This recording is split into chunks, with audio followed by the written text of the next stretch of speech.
This is batuan.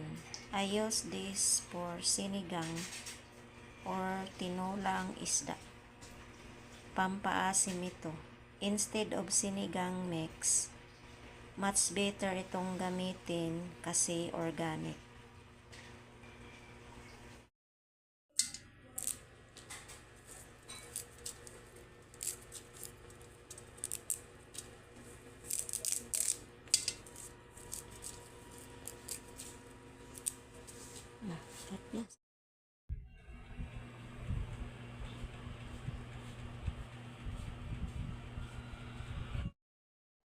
Luto na guys.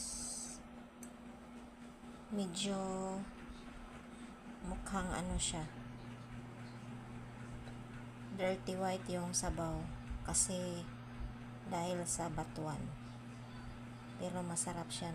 Masarap siya guys. Sobrang sarap.